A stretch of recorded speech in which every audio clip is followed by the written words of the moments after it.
chiediamo i soldi.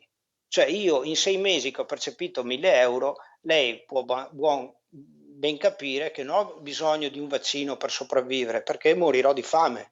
Questo è l'SOS, l'ultimo in ordine di tempo lanciato da uno dei tanti ristoratori che dopo un anno di auspicate riaperture dovrà far fronte ancora per tutto il mese di aprile alle restrizioni della zona arancione in cui ristoranti e bar restano chiusi. Problematiche che si rinnovano e si aggiungono ai mancati o arrivati in pillole sostegni, nel caso di piccin quantificabili in 1.000 euro in 6 mesi. Abbiamo in Italia il coronavirus, abbiamo la variante inglese, abbiamo varie varianti, ma la cosa che sta facendo più danni è la variante imprese.